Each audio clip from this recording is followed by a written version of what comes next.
Check, check. But take Yeah. And then you can mute it just by pressing it instantaneously. And then, okay, so check.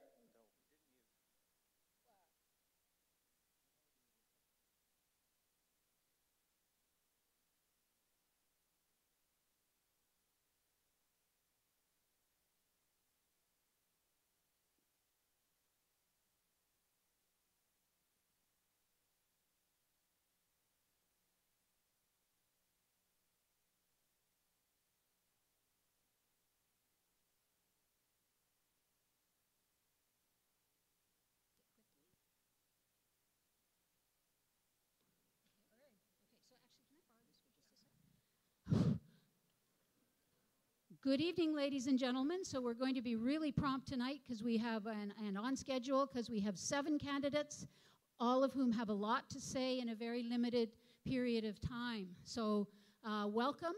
Back up a bit here, sorry. Right. This is Welcome to 100 Debates on the Environment, the Kamloops version. This is one of a series of at least 116 such events taking place across all Canada, and all with more or less the same format. So this evening in Kamloops, it's hosted by the BC Sustainable Energy Association, Kamloops chapter, and Transition Kamloops. So we're your hosts, and there's more information about both of these groups outside, okay? We have tonight, we are lucky to have all 7 candidates. Sorry, I have to turn around to do that. We have all 7 candidates from the riding. I'm not sure how many ridings have 7 candidates, but we do, and they're all here tonight to speak to us. Before I begin, though, I'd like to acknowledge with gratitude that we are on the unceded territory of Kamloops to Secwepemc within Secwepemc-Ulu, which is the traditional territory of the Secwepemc people. So we are very lucky to be here, and as a faculty member at TRU, I am very lucky to be in a place where I can live and learn in that environment. So tonight our moderator is Mel Rothenberger, and he's going to take over from here, okay?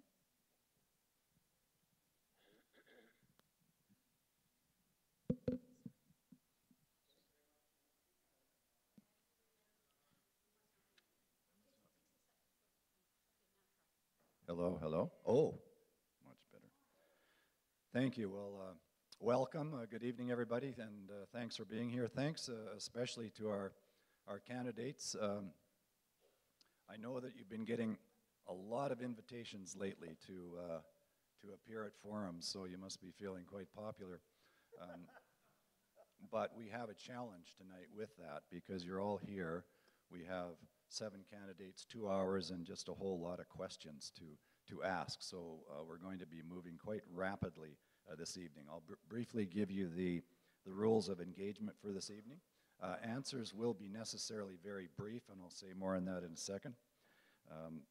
There will be 2 timekeepers seated right over there with the orange ringy-dingy.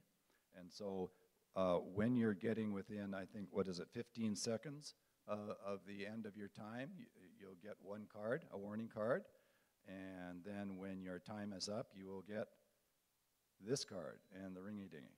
And that doesn't mean you can keep talking if you're in the middle of a sentence, or you can go on for 2 or 3 more sentences and get more stuff in. It means please end your comments right there, because we will have trouble getting through things otherwise. So we're going to begin with opening statements, but after which we'll have 3 groups of questions. And the first group will consist of 4 national questions that are being asked in all of the forums across the country that are similar to this. And the second group will be 3 questions generated from the local organizing group. Now, for all of those first questions, there will be a time limit of 60 seconds for the answers. So that means you got to think fast and talk fast. The third group of questions is even better. The audience questions will begin after those ones have all been answered, and they will be submitted any time from now until about 8 o'clock. We need a little bit of time for the folks who are going to be sorting out the questions and consolidating duplications to get them ready, so we need a little time for that. The answer for those audience questions be 30 seconds. So these are short snappers, and you have to be fast on your feet, and because you don't know what, candidates won't know what's coming at all, and so they'll have to think fast. Now, in addition to all that, there are 2 wild cards or challenge cards per candidate. So a candidate, if he or she chooses, can respond to a statement, comment, answer from another candidate if you wish to contradict. But you can do that, I'm sorry, you're out of order, Terry. But you can do that at any point during the 3 groups of questions. So you can use them early and make sure you use them. You can wait for a better opening and maybe lose the opportunity to use them at the end. So there's going to be a bit of a strategy involved in that.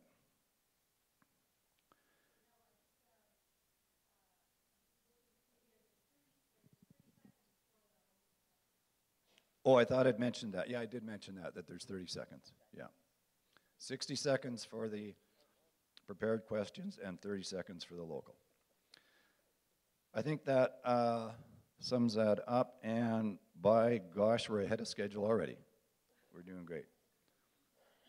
Now, just a reminder, this is a nonpartisan event, and we're hoping for a respectful debate, and so if anybody starts heckling too much or anything, I'll have to wrestle you down and drag you out of the building, so we'll keep control of that. Actually, I'm in no shape to do that. I'm barely standing, but I hope my voice doesn't give out. We will begin with opening statements. I've covered that pretty well, Nancy, I think that, all right. So we're going to begin with opening statements of 1 minute each. And the first up is Kyra Cheeseborough of the Animal Protection Party, beginning right about now. My name is Kyra Cheeseborough, and I'm your candidate with the Animal Protection Party. Our platform, as you can tell by the name, is seeking to ensure protection for animals, the environment, and humans. But we have a lot more to offer than just that. We are looking at moving towards a steady state economy, an economy that isn't going to be extracting at an excess and being able to keep up and have sustainable and stable jobs. We're looking at education, making sure that post-secondary tuition is going to be free. We're looking at bringing in basic income programs and controlling rent legislation alongside with that. And most importantly, we are going to be addressing climate change and looking at every single industry that is highly contributing to it. I'm the only candidate here that is going to be willing to address every single industry, and that is including agriculture and animal agriculture. Oh, thank you. Under time. Well done. Ian Curry, Green Party. So I'm Ian Curry, Green Party candidate. I was born and raised in Kamloops. I moved back here 20 years ago to raise a family and to work as a Crown prosecutor. My wife is a doctor, and I've got 3 kids. I'm talking to voters in this riding about all sorts of issues when I'm knocking on doors. But I've got 3 issues that I want to talk about. And they're making this area and this country a leader in the transition to a clean economy with sustainable jobs. Number 2 is taking the urgent, decisive actions that are needed to combat the climate crisis. And number 3 is making change in the way we do things in Ottawa. So moving away from the sniping and the credit taking and the blame giving, and instead focusing on working together to get things done. Thank you. Cynthia Egley, NDP. Hello, my name is Cynthia Egley, and I'm the candidate for the NDP here in this riding. A new Democratic government will declare a climate emergency and put in place ambitious science-based greenhouse gas reduction targets that will help stabilize the global temperature rise to 1.5 degrees Celsius. We'll put these targets in legislation and ensure accountability by creating an independent climate accountability office to do regular audits of progress toward our climate goals. The federal government can also model change by becoming a trailblazer in energy efficiency, clean technologies, and renewable energy. We will lead by example and procure from Canadian companies producing clean technology, ensuring that federal buildings use renewable energy, and move the vehicle fleets of the federal government to electric by 2025. That's our bold plan. Thank you. Thank you. Now we'll move over to the other side. Just before we do, as you're writing questions, your audience questions for the candidates, could you make a point of directing them to one candidate or the other rather than questions to all the candidates? Because that way we'll get in a wider variety of questions. We'll be able to answer more questions. So if you could think about that. Over on the other side, we have Ken Finlayson of the People's Party. All right, first of all, I want to thank all of you for including us in this debate. You may have seen on the news recently our leaders had a little trouble getting into debates, but we've got that rectified. It's my pleasure to speak to you today as the candidate for Canada's fastest growing political party in history, and there's a good reason for that. The reason for that is we tell it like it is. We're not obsessed with political correctness. We'll tell you the way we see it. We don't engage in today's obsession for political correctness. We subscribe to fact-based scientific conclusions, not emotion. We believe in free speech because the truth will always withstand scrutiny.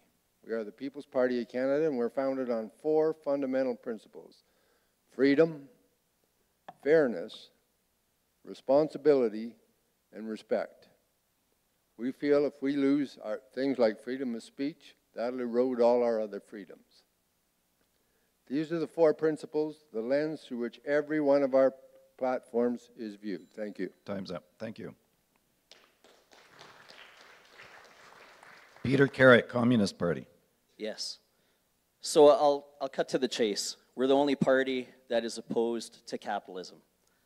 And if you are familiar with Naomi Klein's seminal book, This Changes Everything, Capitalism versus the Climate, she does a much more thorough job than I can do in the next 40 seconds in outlining the problems with capitalism and why never-ending and infinite growth is not compatible with human sustainability on this planet.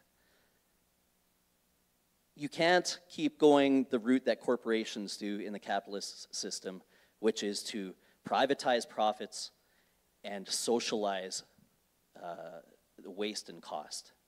We pay the price for all the corporate profits that they privatize. That needs to be ended. We need to dismantle the capitalist system so that the power structures that exist between the oil extraction industry and our governments is eliminated. Thank you very much. Terry Lake, Liberal Party. Thanks, Mel. I'm Terry Lake. I'm running for the Liberal Party of Canada. Many of you know me as the former TRU instructor, Mayor of Kamloops, Minister of Environment, Minister of Health for the province of British Columbia. I retired from politics, but decided to come back because I think that the Liberal Party of Canada is on the right track on many important issues. None more important than the climate action plan that we have going today. We have committed to net zero by 2050, and that includes a national price on carbon. It includes a limit on emissions from the oil sands and closing coal-fired power plants by 2030. I love this community, I love this region, and I hope October 21st you will vote for Terry Lake, Liberal Party of Canada. Thank you. Kathy McLeod, Conservatives. Our Conservative Party has a proud history of supporting the environment throughout our history. Sir John A. Macdonald was responsible for the first 3 national parks in Glacier, Yoho, and Banff.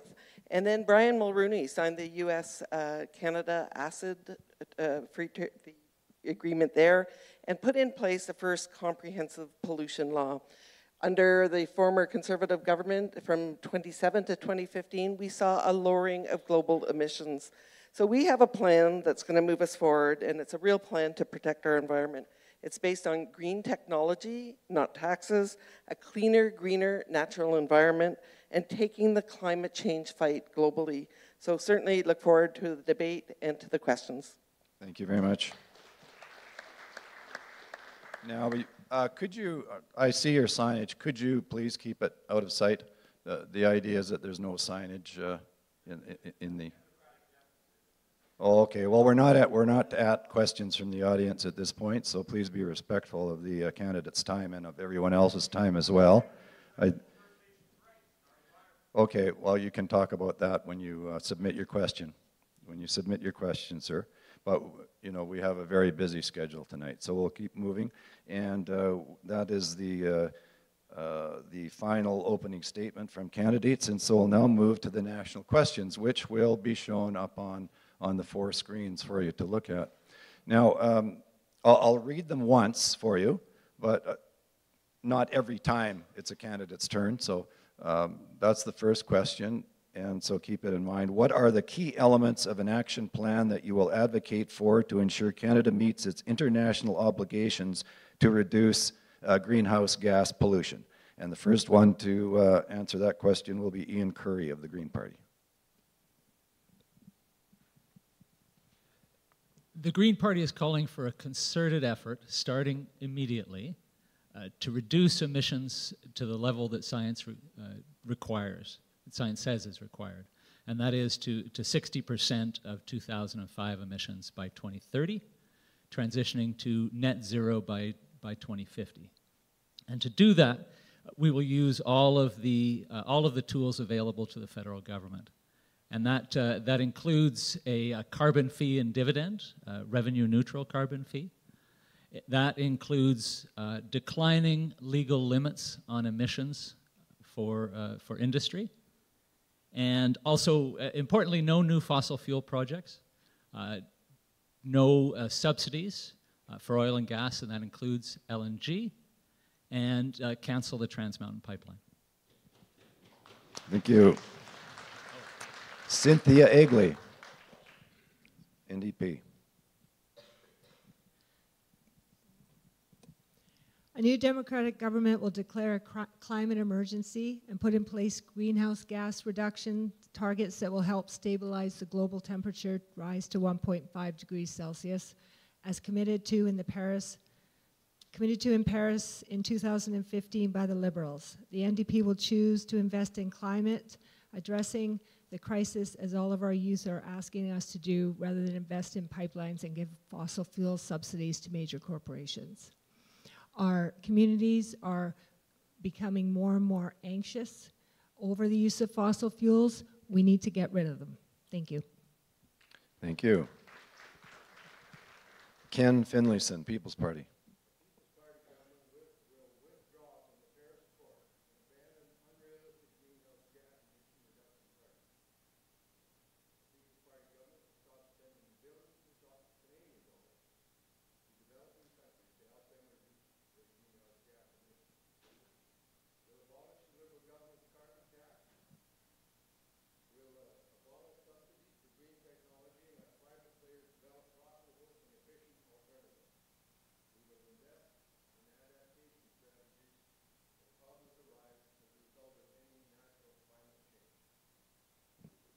Thank you.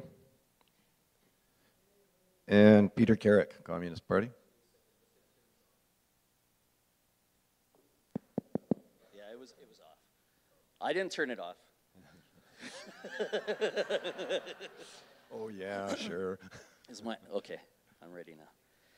So, our party, the Communist Party, actually agrees with a lot of the proposals put forward by the NDP and the Greens. But what we say is we really need to democratize our economy.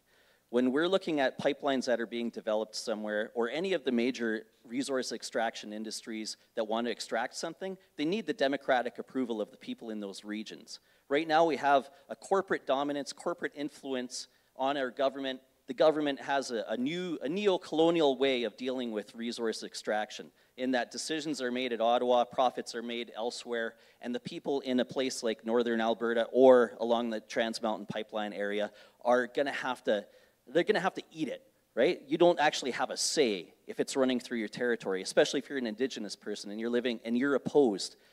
The nature of corporate exploitation is to walk all over individual rights. We support the democratization of your right to clean air and environment. Thank you. Terry Lake, Liberals. Well, the Liberal government under Justin Trudeau has some great strides in terms of a climate action plan, a national price on carbon, which of course has been opposed by some conservative governments in Alberta and in Ontario, phasing out coal by 2030, a clean fuel standard, again, that would be repealed by a conservative government, banning single-use plastics, and the commitments that we've made to date get us within about 75% of our Paris targets with still 11 years to go.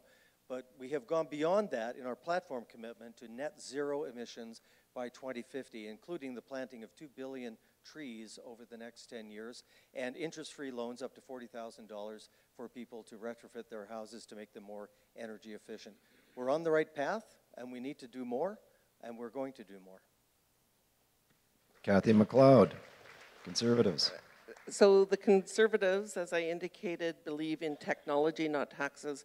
It's very clear that the carbon tax is not high enough, that it's doing what it needs to do, and if it goes up to the level it needs to go to, it will severely hurt our rural communities and many others. We look at the choices. My son that lives in Vancouver can take public transit. You're in Clearwater, you've just lost your job, you have to put gas in your car. It is hurting people. We believe in the enormous potential, however, of supporting industry and those high emitters. So we're going to focus on the emitters, and we're going to do an incentive, a regulatory framework, but really encourage the investment in new technology. And I think that there's amazing things that are happening out there, and I truly believe that technology is going to be the answer and how we move forward. Thank you. Terry Lake wishes to use one of his wild cards. Well, I've heard Kathy say a number of times that the carbon tax isn't enough to change people's behavior, and that it has to be, multiple times more in order to influence your decision making. And we know that when you put a price on something, it does actually influence your behavior.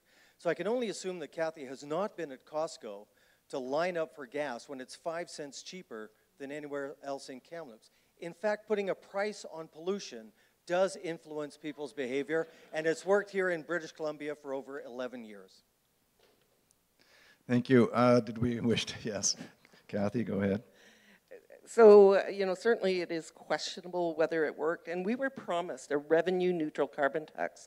What is the first thing that happened when the new provincial NDP government came into place? They took the revenue neutrality away, and they put it into the general coffers.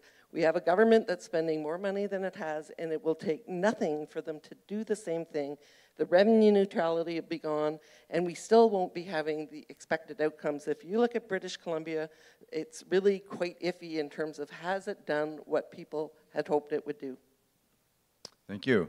And all right, we'll take Ian Curry first, and then. All right. So there is a grain of truth in what Terry and Kathy are saying. The grain of truth is that the carbon tax needs to be higher, and so it needs to go up every year until we are beyond fossil fuels. And there is a grain of truth that that technology will assist us. However, there is no magic solution. There is no technology that is available now that is going to come anywhere near to reversing even the additional I think carbon. that's time. Peter Carrick. I didn't see a card, but I think it's time. Yep. So these two parties to my left, conservative liberals, have been in power since we had the Kyoto Agreement in the 90s. And where have we gone? It's only gotten worse. And we're supposed to trust them with the environment now? Our party is actually opposed to the carbon tax, and I know that it decreases the consumption, but it targets the consumer at that end. We propose that we eliminate the industries or cut down the industries that are the source of the product that you're being taxed on as far as CO2 emissions. Instead of targeting individuals, we know it's not fairly divided between those in rural and urban communities. It needs to be industry that's targeted. Anyone else? All right, we'll go over to this side, over to Kira Cheeseborough. Back to the original question. Animal Protection Party would seek to end immediately oil and coal subsidies and redirect any subsidies to phase into clean energy. So that could be wind and solar, which is actually cheaper than coal now. We'd also be looking at halting all construction of pipelines and no longer supporting the construction of any further pipelines. We would be looking to also phase out of animal agriculture practices. They historically use so much land and so much more water than any other industry, and they impact every single aspect of the environment. Water pollution, land usage, water usage, greenhouse gas emissions, and this is going to make a huge difference if we phase out of that into vegan agriculture or plant-based agriculture. Thanks very much. So that completes the first question. So the status now is that we have 4 candidates who've used one of their challenge cards, and they have 1 left each for the rest of the evening. So we'll move on to question 2. What can the federal government do to work with different sectors like municipalities and farmers to reduce both water pollution and the risk of flood events which have been aggravated by industrial development and climate change? And we will begin with Cynthia Egley, NDP.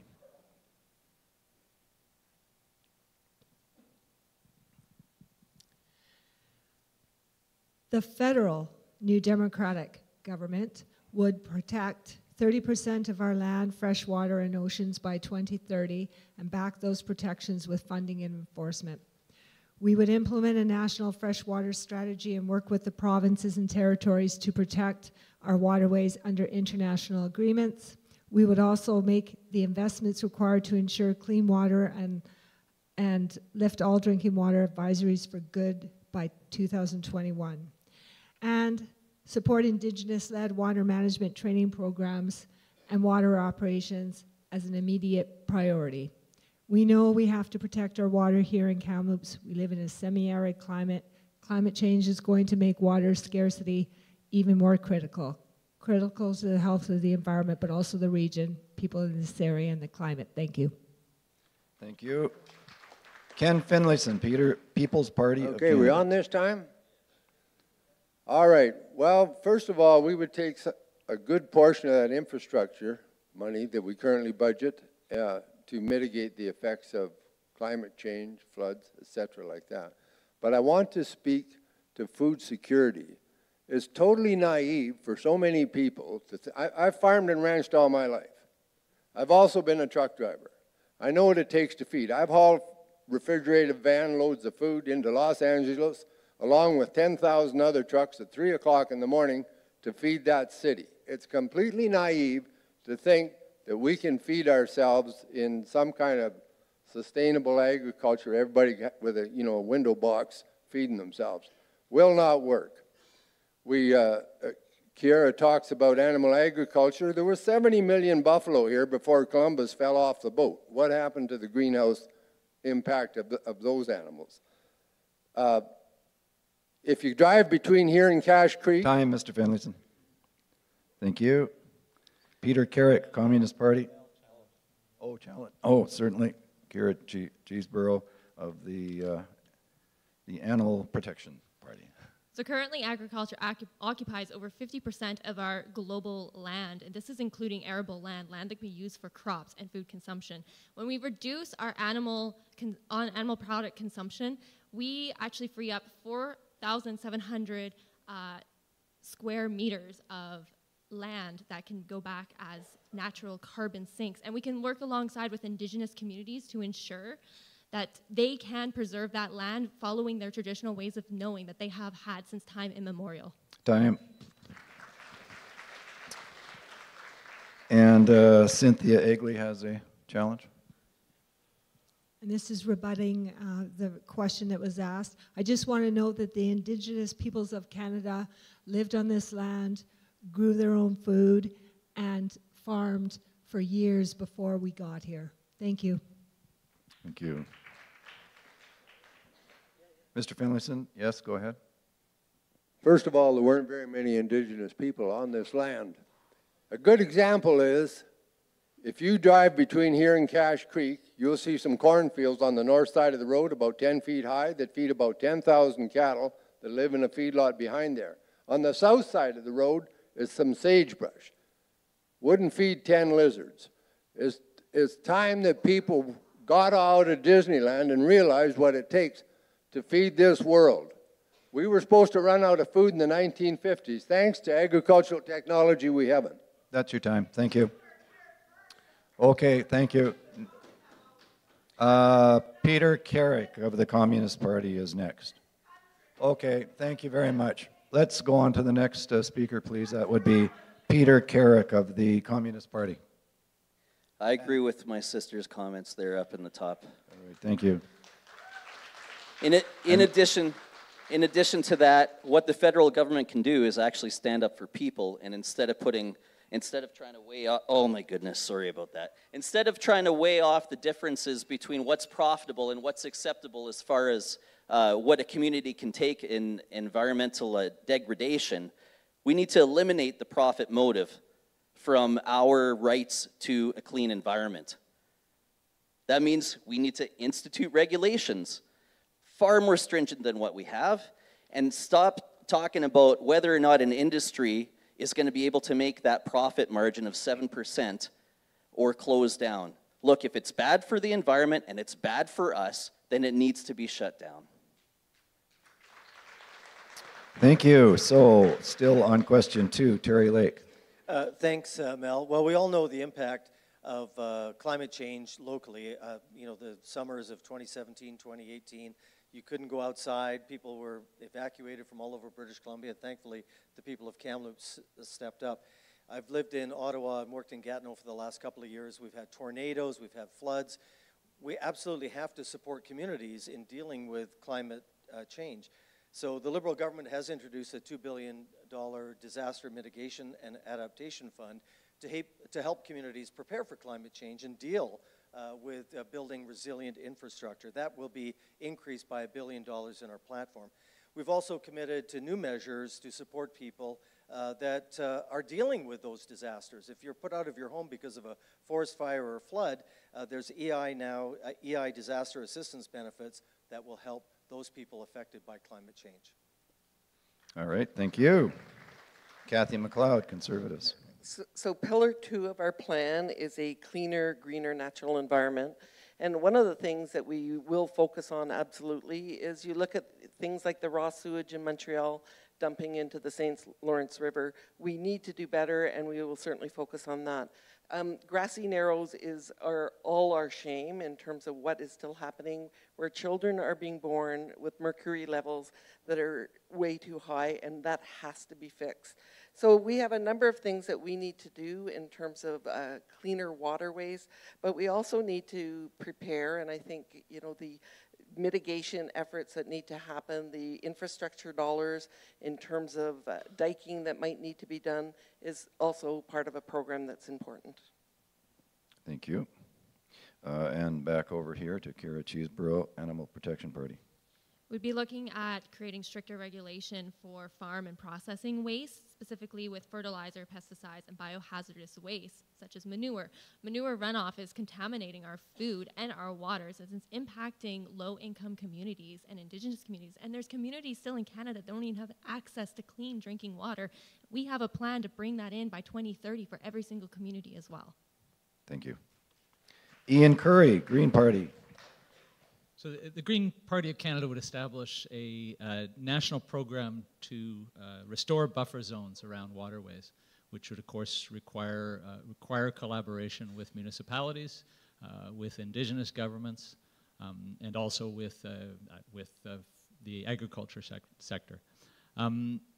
We are proposing overall that there be more collaboration with government, and proposing a Council of Canadian Governments, including Indigenous, municipal, local, provincial, and territorial governments, to work on projects of interest such as water, which is right now a patchwork of jurisdiction which needs much more collaboration.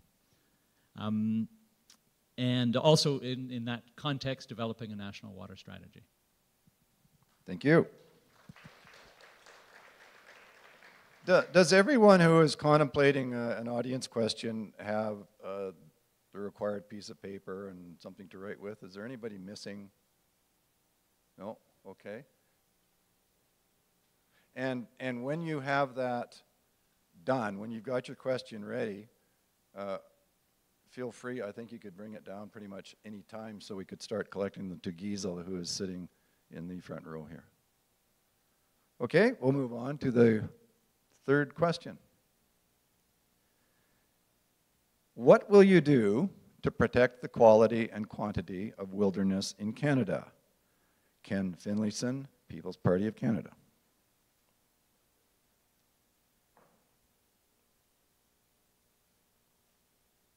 Okay, I think we already have pretty good protections in place. I think we probably could set more areas aside.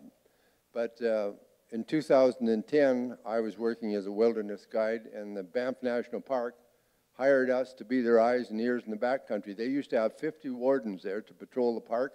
Now they got 5, and they're all stuck in pickup trucks. They can't get off the road. So we would increase the staff resources for monitoring, patrolling, and protecting these pristine areas. Nobody loves the wilderness more than we do. Thank you. Peter Carrick. I agree with much of what Kira has said from the Animal Protection Party as far as we need to take a stronger position to protect our environment from industrial runoff.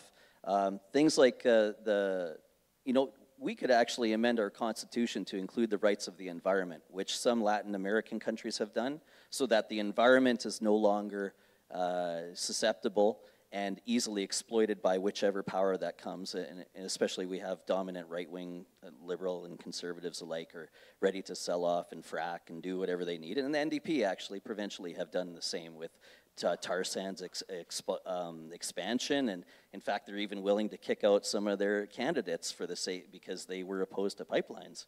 I mean, that's the NDP for you. Thanks. Thank you. Terry Lake. Thanks. Over the last 4 years, we've gone from protecting less than 1% of our oceans to just under 14%. Our 2020 targets are 10% for marine and 17% for terrestrial. And our platform commitments are to increase that to 25% protection for land and 25% protection for oceans by 2025, with 30% protection for each of those land and ocean by 2030. That's an ambitious target, but it's one that we are committed to meeting.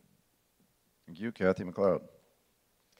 So we too will be looking at 17% terrestrial and 10% marine, and in addition, we've done some great things in the past with Nature Conservancy and other organizations, and we truly believe that a lot of the best work gets done on the ground by communities and groups in partnership, absolutely, with Indigenous people. So we would restore the funding to the community-led National Wetland Conservation Fund, which was canceled in the last 4 years. We'd restore funding for the community-led recreational fisheries program. That was a fantastic program. There was lots that happened around here. We'd maintain the habitat stewardship program for species at risk, and we'd maintain important national conservation programs, including the North American Waterfowl Management Plan and the Natural Heritage Conservation Program. Okay, thank you very much. Over to Kira on this side. Animal Protection Party is hoping to protect 50% of land and 50% of coastlines from extractive industries. So that's oil, coal, and forestry. We need to end deforestation as a practice within forestry. Clear cutting is destroying habitats. And if we go back to animal agriculture, it's a leading cause of habitat destruction and species extinction. Over 13,000 known species are at risk of extinction because of an expanding animal agriculture sector in the globe. So we need to address this.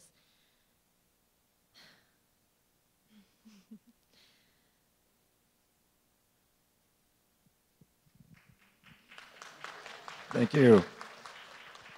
Over to Ian. See, we're on a first name basis now. I don't have to keep repeating every name and party. Go ahead. We would create or recreate a national forest strategy and increase funding for federal departments for endangered species protection, and also increase funding to Parks Canada. Thank you. Cynthia. Conservation is a vital way to protect wilderness in Canada. NDP government will work with all other levels of government to develop a system of urban national parks and a national approach to tree planting, using responsible reforestation to help lower our carbon footprint. We will use all the tools available under the Species at Risk Act, and ensure the implementation of recovery strategies to protect species at risk and preserve biodiversity for generations to come. Ultimately, as we've discussed, all of us, if we don't address the climate change issue, we will have more forest fires and flooding, which is unhealthy for all of us, animals, including us. Thank you. Thank you. Fourth question. What will you do to ensure that Canadians are better protected from the health and environmental impacts of toxic substances? Will you commit to strengthening the Canadian Environmental Protection Act and the Pest Control Products Act? And Peter Carrick.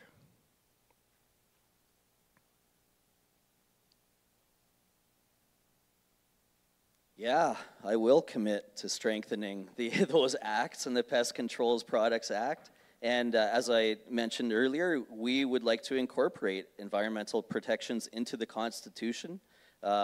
We have to recognize that the corporations, their capacity to exploit the land is given too much power. And the relations between corporations and our current governments and the way they're funded make it pretty much impossible, and Naomi Klein documents this very well. For a party that wants to stay in power, they always end up succumbing to the needs of corporate profitability. That relationship, that corrupt relationship between industry and government needs to be ended. And we can do that. We can amend the Constitution, we can have electoral reform to do so. Terry Lake. We are committed to eliminating coal-fired power production in Canada by 2030. Now, in British Columbia, we're lucky. We have no coal-fired power production. But across Canada, Alberta particularly, it is still very prevalent. And that is one of the most toxic substances in our air. We have announced a ban on single-use plastics, which will mean less microplastics in the environment, including water sources and food systems.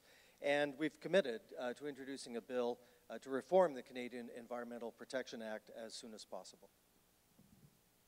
Kathy? So the Pest Control Products Act actually has a statutory review every 7 years. The last one, I was on the committee in 2015 where we made a number of recommendations, and the next review is absolutely going to happen in a couple of years. So certainly that is an ongoing process, and it's an important process because things change. So in terms of, one of the things I'm most proud of, if you look at Domtar, and if you recall when they were, the particulate emissions was extremely, extremely high, and through a regulatory framework and then through support from the federal government in terms of what was called the Green Transformation Fund, we actually reduced particulate emissions in our community by over 70%. So I think, certainly there's an important role to ensure that both there's reviews of things like the Pest Control Product Act and we can do things locally. Thank you. Kira.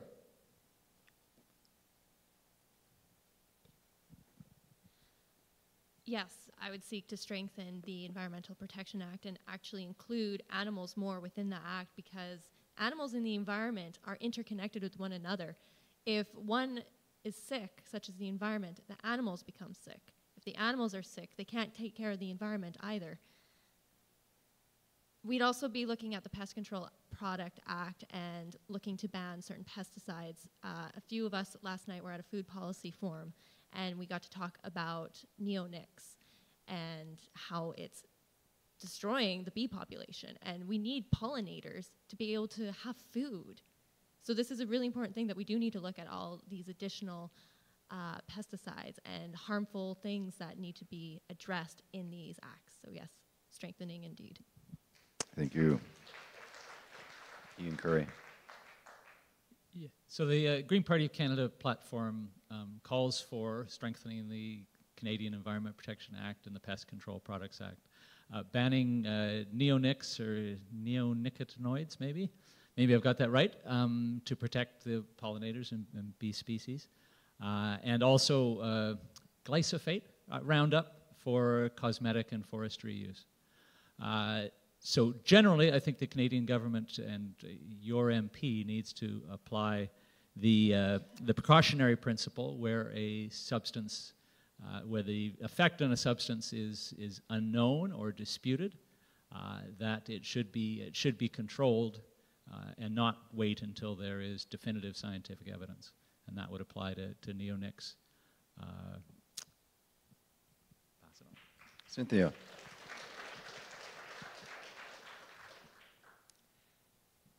Yes, an NDP government will commit to strengthening the Canadian Environmental Protection Act and the Pest Control Product Act. Prosperity is poisoning our land, air, and water. And I sit here, this makes me so angry. I sit here before you as a mother of a 15, when our daughter was 15, she became a cancer survivor.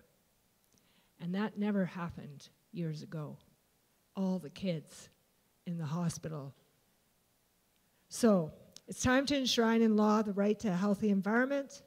Our federal Environmental Bill of Rights will ensure that all communities can enjoy a guarantee to clean water, land, and air. And we will also better protect Canadians from toxic substances in everyday products like cosmetics through a strengthened Canadian Environmental Protection Act. We need people in Ottawa who are going to advocate for protecting our land, air, and water like our kids are striking for us to do. Thank you. Thank you. Ken.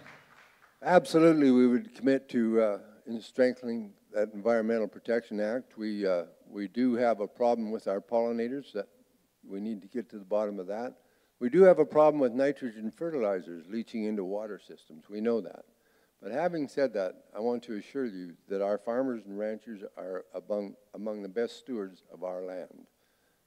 They don't pay, their livelihood depends on it. You have to look after the land and in order for it to look after you. A lot of conservationists think no use is the best use. I would encourage you to, if you abandon your golf course here in town, just quit mowing that grass. Grass likes to be bit off, believe it or not. It just doesn't like to get bit off every morning. It needs a rest. If you quit mowing the grass on that golf green, you'll actually see the plant population decline. I know this from experience ranching. Grass is there to be grazed. Use it or lose it. It'll turn into a patch. Thank you. Perfectly timed.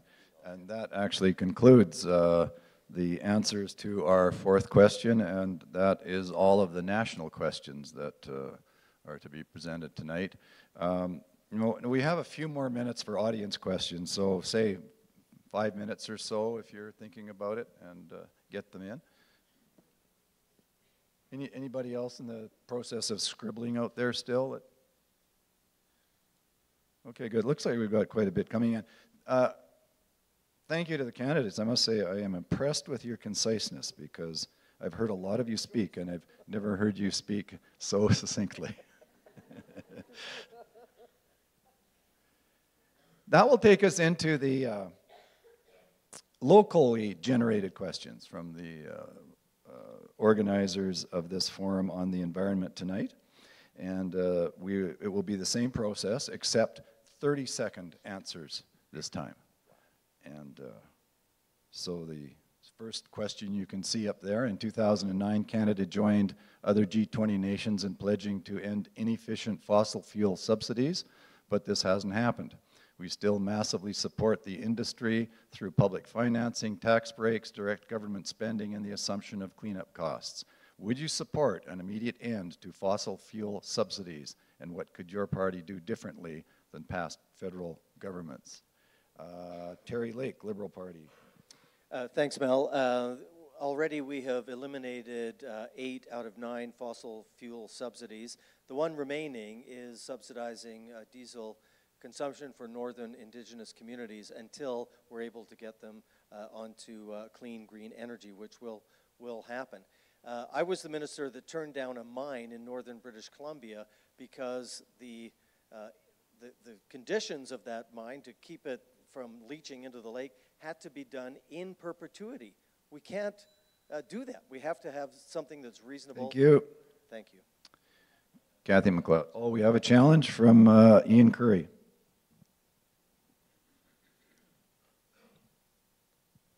So the federal government announced almost $1 billion in subsidies to LNG. They have bought a pipeline and are subsidizing the oil and gas industry to the tune of $10 billion approximately to continue that subsidy, to subsidy the oil and gas industry. It's simply not the case that there's one remaining subsidy.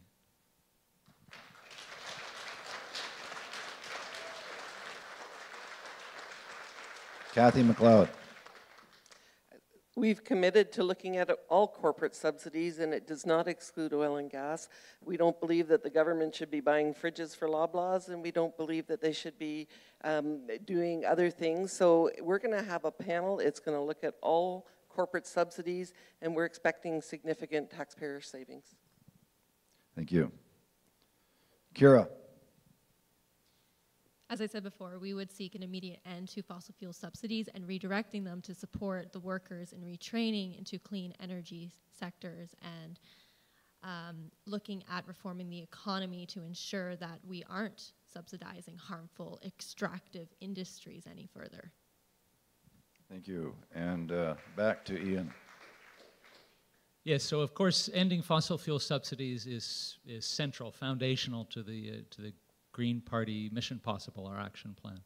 And what would we do differently than past federal governments? Well, when you send me to Ottawa as your MP, as a Green Party MP, the mandate to push for immediate climate action is clear and will be clear to everybody. Thank you. Cynthia Egley.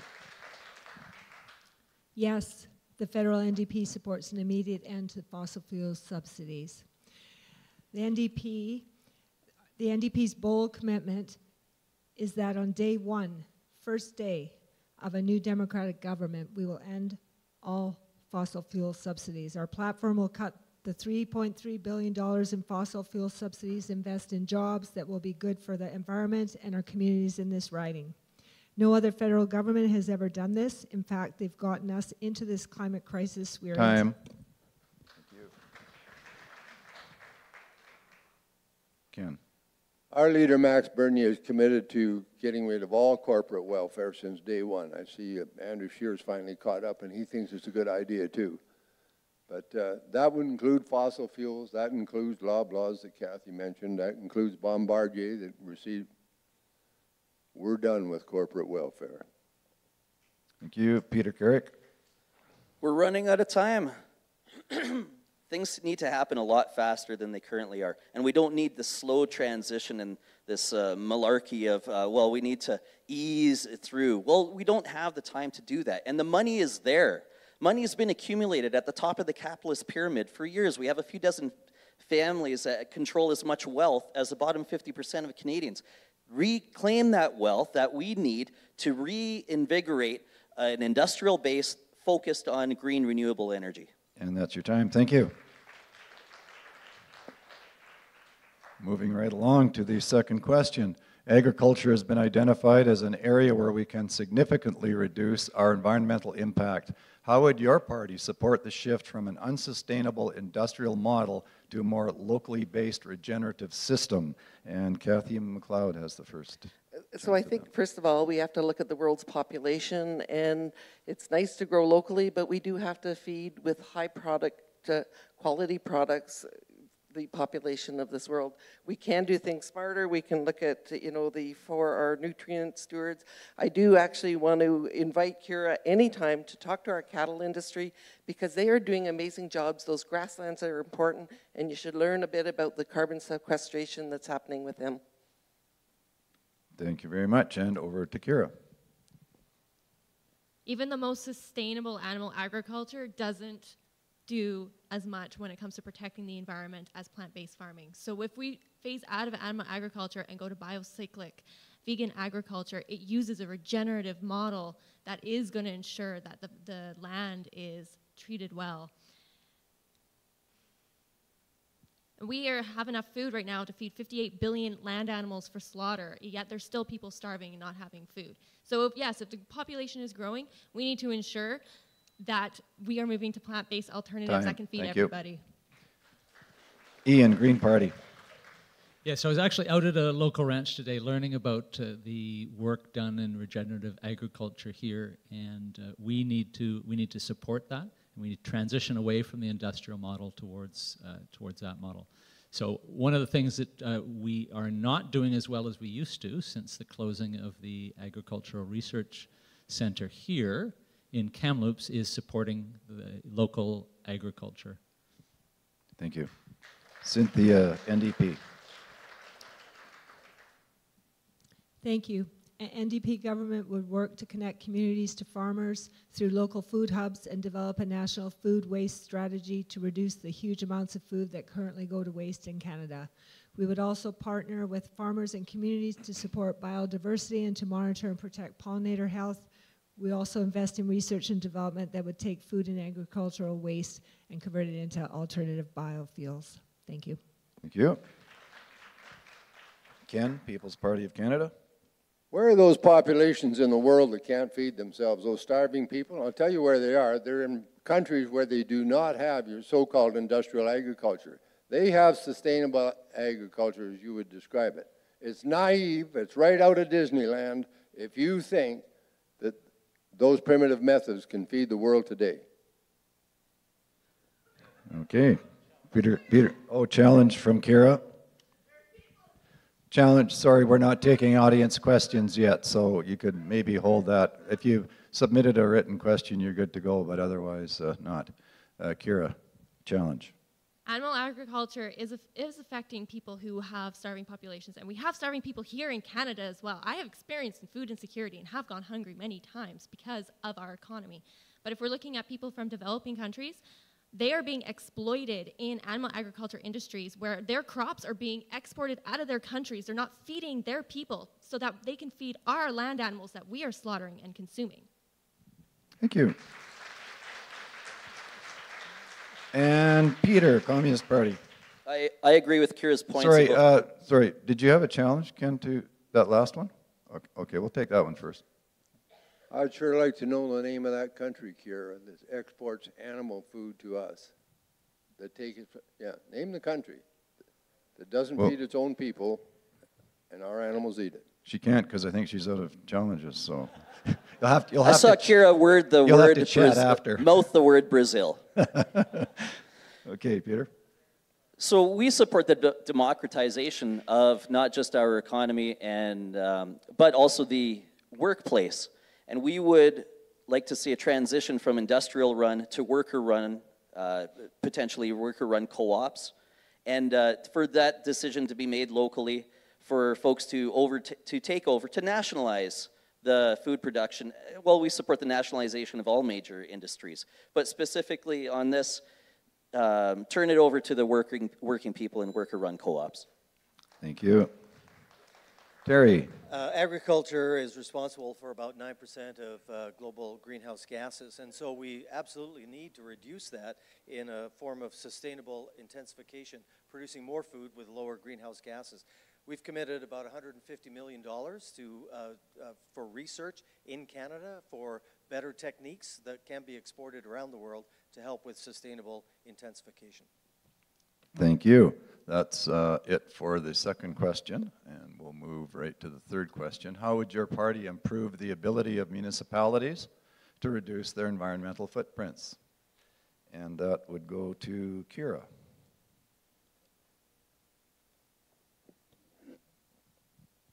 We need to ensure municipalities have better recycling systems and bringing in composting systems for everybody. Looking at food waste, we need to ensure that food is going to, instead of grocers are dumping food waste into landfills, it's going to community resources and food banks to ensure that people that are struggling with food insecurity have access to nutritious food. and banning single-use plastics, creating jobs, managing community gardens and rooftop gardens, better waste management, and... Time, thank you. Green Party.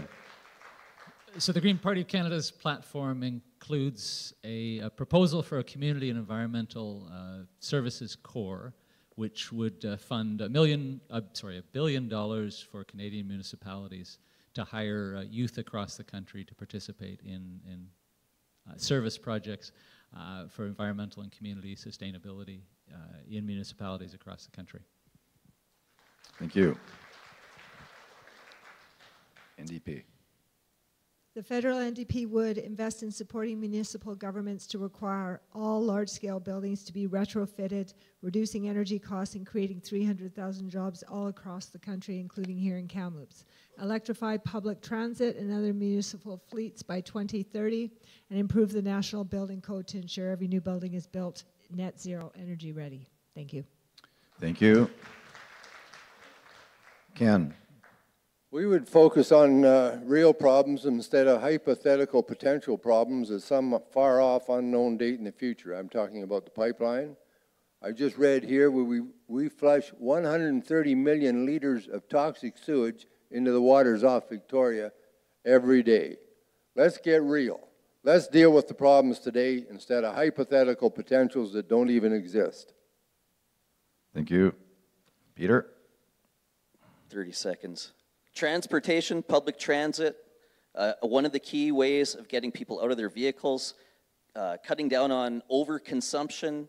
We need to also provide a lot more support for recycling programs. It's awful that we're taking a turn backwards with even our recycling program in Kamloops, where it's just not profitable to recycle plastics and glass so much, so they take it out of the program, and so much of that is just ending up in the garbage. We're going backwards with some of these policies. Thank you. Terry Lake. It really is important to help municipalities. Some, like Clearwater, for instance, are too small to have the tax base to help them with that kind of infrastructure. So over the last 4 years, we've made the largest investment in public transit in Canadian history, and that will go up by $3 billion more each year if the Liberal government is re-elected. We've doubled the gas tax revenue. I know Arjun and others are appreciative of that money that comes into local infrastructure to help reduce greenhouse gases locally. Thank you. Thank you. Kathy. So I think we need to continue the important work that the federal government has done all along. But there's some things that are happening out there. So in just outside Edmonton, there's a First Nations community who has set up a plastic recycling where they believe that they will be able to take all the plastic in Alberta shortly and recycle it. So we need to really continue to encourage those entrepreneurial options. Thank you. That's it for question 3, and that's the end of round 3 on the short snapper. So that's going to bring us up to the audience questions, which have been written out and looked at, and I'm having them handed to me here as we go. And again, candidates have 30 seconds to respond. I had asked that these questions be directed to one candidate. So I see already there are a couple that are going to all. So we'll fit them in as much as we can. But we'll get started on that and see how it goes. And is there anyone left who's still got a challenge card? Oh, okay. Well, yeah, so you can use them in this portion if you like. And we'll take the first question from the audience. And this goes to Terry and Kathy. What is your party's past record and future plans for the Department of Fisheries and Oceans? For example, should steelhead salmon be listed as a species at risk by federal government? So Terry first. Thanks. Well, certainly the Liberal government has been very strong on the protection of salmon stock. In our platform, we are committed to supporting the movement inland of farm salmon so that we can reduce the potential threat to our wild salmon. I particularly want to note the severe concerns that we have in terms of the steelhead. It has gone from something that was very vibrant to a real challenge. I think we need to let the experts guide us in the decision making in terms of how we best deal with what is a significant crisis. And there's criteria and standards for when species are deemed at risk, and it should certainly happen if it meets those criteria. Thank you. Now, the next question is to all, so we'll do it this way. We'll start with Ian over here for this next question. And the question is, how would your party facilitate the just transition of an economy that balances, to an economy that balances environmental protection and sustainability with economic growth in BC, and how much funding would you allocate? So that's an excellent question, and that's the just transition that we are proposing is based on the just transition for workers in the coal industry, a report that came out in December of last year. And that is a full report, but it's some of the key aspects of that are community-based, worker-focused, providing retraining and job-seeking opportunities, and that's how a transition, at least for oil and gas workers. Thank you. Cynthia.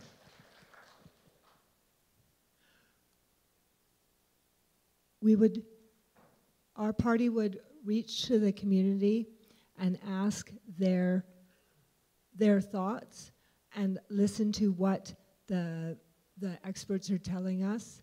And I don't have an answer for the payment other than yeah, I'm good. Thank you. Thank you. And over to Ken. Okay, we don't believe that CO2 emissions are a problem. Therefore, yeah, go ahead and laugh. Show me some science. Anyway, if CO2 is not a problem, everybody here presupposes it is. We don't. So if it isn't a problem, we don't need to transition these people who are already working. Peter? A just transition. Well, our party supports the getting out of our free trade agreements, which has largely moved our manufacturing base offshore, and it's decimated our decent, good-paying jobs that we had for so many decades. Thank you, Liberals and Conservatives alike, for doing that to us. We really need to start producing things in Canada and move those folks who were in the resource extraction industries into a new industrial base that Canada can lead. Thanks, Terry. We all know we need to transition to a lower carbon economy. The question is how we do it.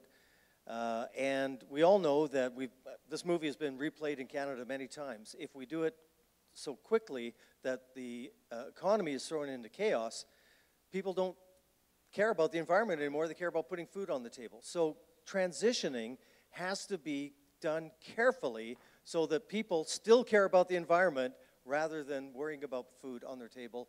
Our plan, I think, has that sensible, pragmatic plan for transition.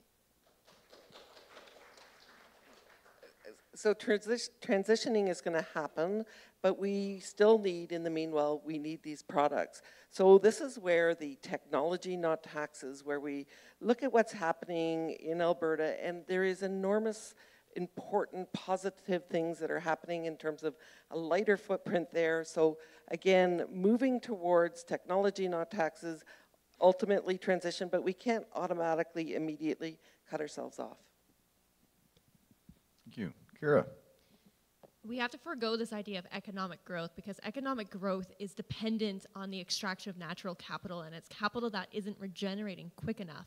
If we're looking at the forestry industry, we need to ensure that instead of exporting raw resources, they're staying here and we're creating jobs with finished products, a Canadian quality product that then we can export for a higher profit than what we're doing right now with our resources. Moving towards a steady state economy is what is going to achieve this. Inclusion, equity, sustainability, and stability. Time, thank you.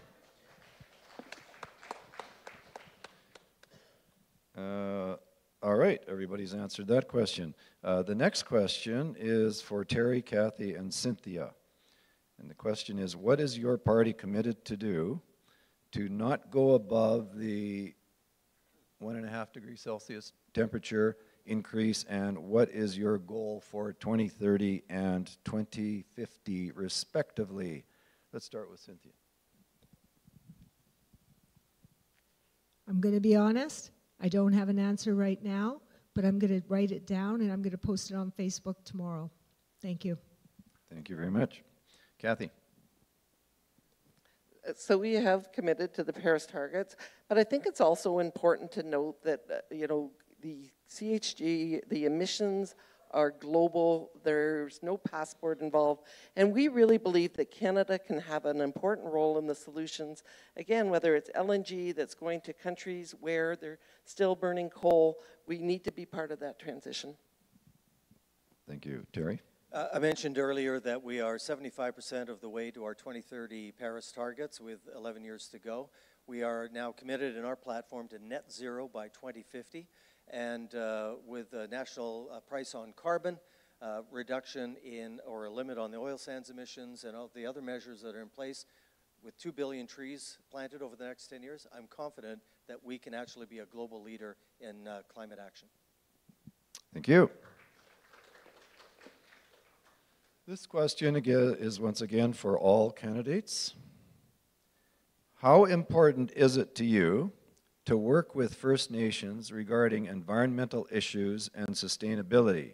How is Indigenous sovereignty linked to combating climate change? And this time we will go to Cynthia and then around from there. Indigenous sovereignty is linked to climate change, and it's linked because you need to give certain parties want to go forward, certain parties, and when you go forward and you forget to look at the left or you forget the Indigenous communities, you entrench the right. And if you go forward and you don't involve the Indigenous communities, you leave the Indigenous communities behind. Thank you. Thank you very much. And Ken? The first thing we have to do is lift our Indigenous communities out of poverty. That's the biggest contributing factor to the greatest humanitarian crisis facing Canada today. It's absolutely asinine that a demographic that constitutes 5% of our population constitutes 26% of our inmate population. I'm an advocate for Indigenous people, but we've been going about this all wrong. Thank you. Thank you. Peter. We absolutely support the Indigenous sovereignty, and in fact, we look at abolishing the Senate as it exists today and recognizing that every Indigenous community across this country should have a seat by constitutional right in the Senate and have the right to defeat any type of development that comes across their territory that they object to. It's hard to look at the last 2 centuries of our exploitation, extermination, and annihilation of Indigenous people and then expect that today on their territories they have to accept Terry. things like pipelines. Thank you. With 10,000 years of history on the land, Indigenous people know this land better than anybody. So not to consult when you're dealing with issues around climate and land use just doesn't make any sense. And of course, it's constitutionally required in Canada.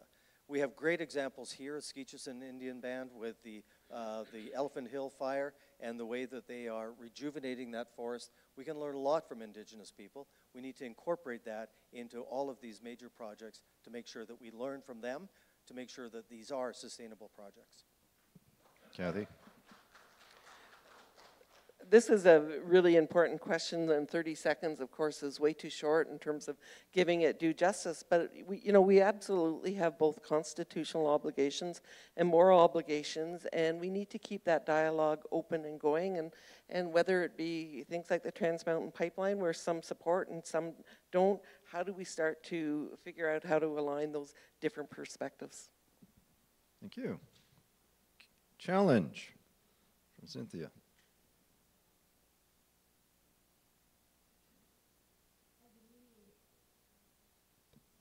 As a mediator, I suggest it's about full reconciliation and actually having meaningful conversations with Indigenous communities. Meaningful consultation, it means actually getting their agreement to do something, not just telling them that it's happening. Thank you. And now to Kira.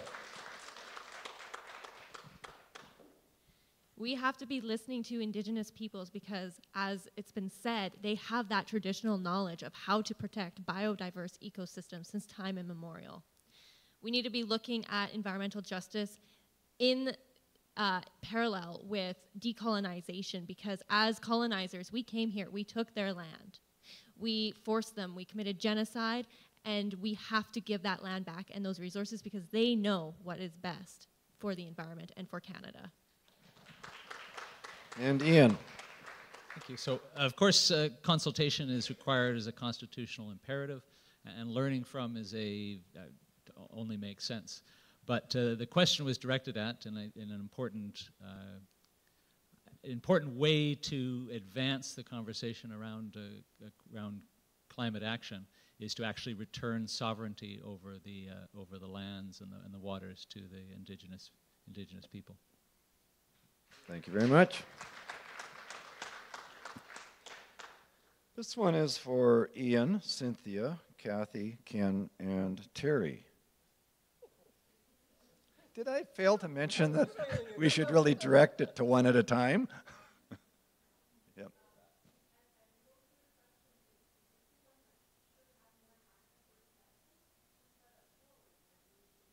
Sure. Well, they all need more time than 30 seconds.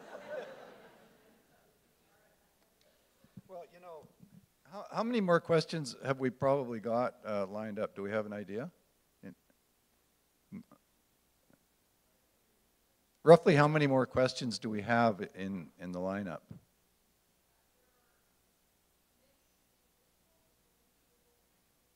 Okay.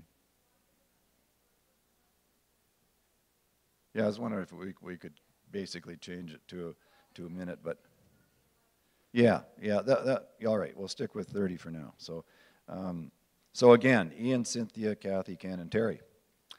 How will your party's environmental platform benefit this riding specifically, considering the effects of climate change locally? So we'll go with Ian first.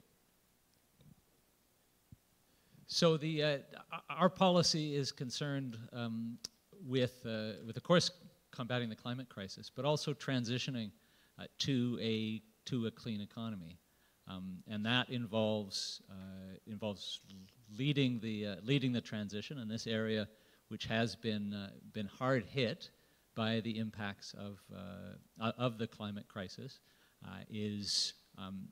can be a real leader in that transition, especially with the state of the forest industry. Cynthia. Our party's platform will benefit this area by adding money for reforestation, and focusing on communities and recycling programs and getting rid of plastics, and actually listening to the evidence and making bold changes. Thank you. Kathy. So first of all, our plan where we are looking at taxation, not technology, not taxation. It won't make much of a difference in British Columbia because, of course, we now have a tax grab by the current government, but it is really hurting people in the pocketbooks. You just go to people in Clearwater, you go to people in Vavenby, when they go to fill up their tanks, they've lost their jobs, and we have to remember that they're suffering. And so really, the more the government takes in terms of taxes, the more difficult it is. Time, thanks. Ken? Two things among many. Oh, Terry, you're, Ken. Yeah. All right. Given the bugs and the forest fires, it's obvious we need to step up our reforestation program. Our party believes that CO2 is a beneficial compound. Plants love it. In fact, greenhouse operators buy it to enhance the growth of their plants. Oddly enough, okay. Oh, sorry. Yeah. All right. Anyway, carbon dioxide is to plants what oxygen is to us. And we have a perfect symbiotic relationship in that when... Isn't this fun? Terry, now it's your turn. Now it's my turn. Two things among many. Number one, planting 2 billion trees across Canada in the next 10 years means 200 million trees probably in British Columbia. That will increase, obviously improve our forest health, which will help us locally, and also the infrastructure funds that local governments can use to reduce greenhouse gas emissions will be very important for local governments, whether they're in Kamloops, Barrier, Clearwater, or 100 Mile. Thank you. Why are you laughing, Mel? Because you were speeding up to try and get everything in.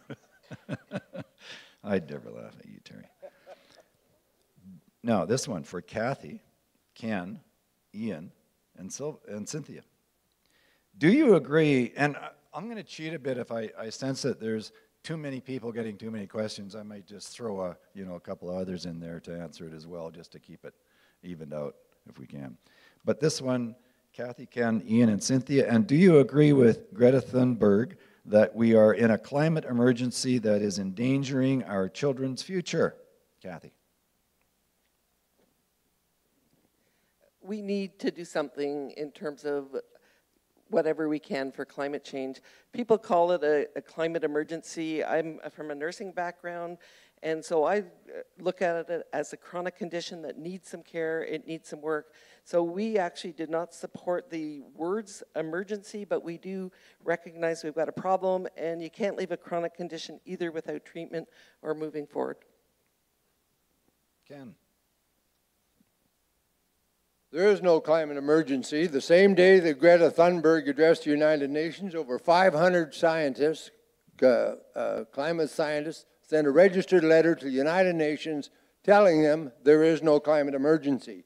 Instead, the news media covered a girl who suffers from Asperger's syndrome, one of the symptoms which is irrational fear. She can actually see carbon dioxide. She's the first person in our species that's able to see carbon dioxide with her naked eye. How irrational is that? Forget about the science. Listen to Greta. Thank you. Ken. Oh, you're done. No, sorry. Well, maybe don't get another one. Well, it was really good. So All right. No, that's okay. Ian is next. The answer to the question is yes. All right, thank you. And Cynthia.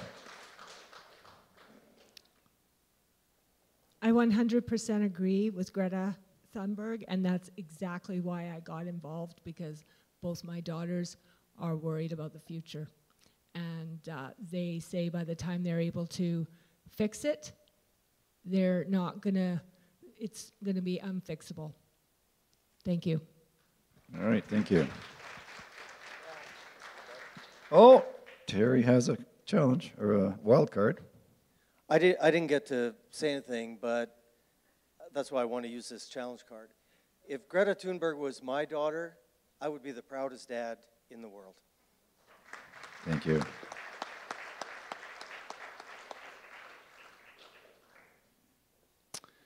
Here's one for...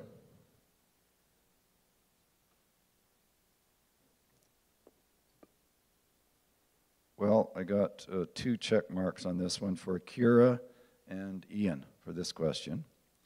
How do you plan to protect any animals when the logging companies across Canada are using Roundup to kill their food sources, i.e. all something or other of plants and trees? All broadleaf plants and trees. Sorry. We need to ban these products because they are destroying the ecosystems and the plants and the foods that animals are reliant on. And even looking at logging, for instance, deforestation needs to be phased out because, again, it's leading to habitat destruction.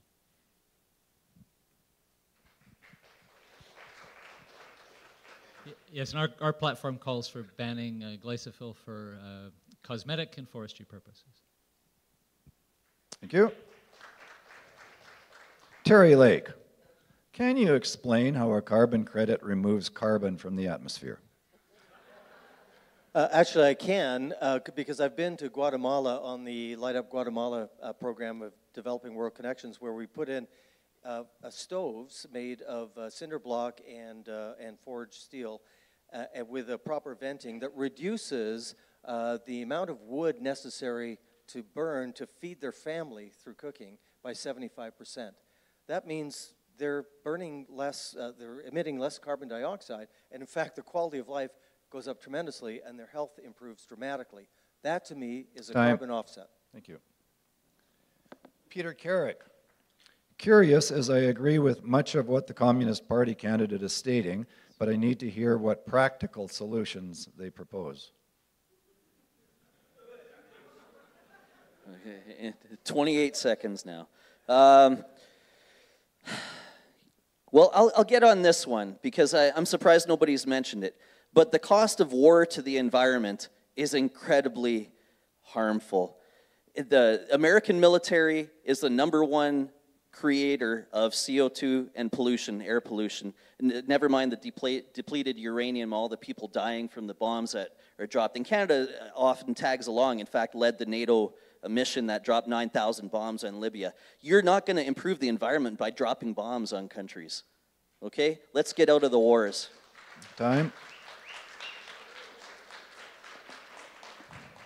To Kathy McLeod, what would you say to climate change deniers in our area and throughout Canada?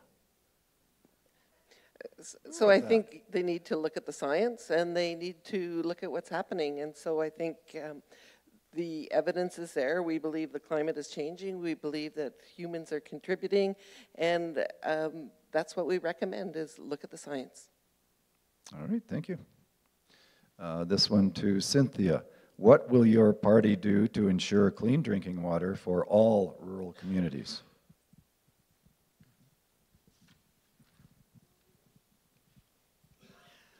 I have the answer here in one of my questions. We're going to ensure that it happens, and it is absolutely in the platform. And I'm on day 9 right now of learning the platform. So I believe it's by 2030 we're going to ensure that all communities have drinking water. The World Health Organization says it's a human right. Thank you. Thank you. I'm going to go to a question for all candidates, and we'll do this one for a minute each. Given that meeting the needs of our human population is the ultimate driver of all our industries, where does your party stand on limiting population growth and moving to a zero growth economy? We'll start with Peter on that one and move around. So Naomi Klein accurately talks about population and population growth. And the problem isn't population growth, it's the amount of consumption that it happens in mostly the industrialized nations. We're consuming way too much, and I have lots of examples of my family of 6 consumes less than I'll pick on my oldest sister, who has a house, a nice big house, and there's examples all over the place of people using a way too much, the lesser developed countries, in fact, their CO2 footprint is a lot smaller because they aren't consuming as much. We have a consumption disease, and it's pertinent to the capitalist system because capitalism relies on consumption, endless consumption. We have to break that cycle. We're not going to address our environmental problems unless we break that cycle of needless consumption. Time's up. Thank you. Terry. Well, this is a really great point, and I agree in large part with what Peter is saying, that we have to reduce our carbon footprint by looking at what we do as individuals. You know, we hear from conservatives that Canada is only 1.6% of global greenhouse gases. In fact, that puts us in the top 10. And on a per capita basis, we're among the top 3. So we produce more per person than someone in India or China. So it is incumbent upon us to reduce our greenhouse gas footprint individually and be leaders around the world and show people that if we want everyone to reduce greenhouse gases, it starts here in Canada. And in fact, we can do that. We can develop the technologies, but we can also develop the regulations that are required to force us into a lower carbon economy that the rest of the world can follow.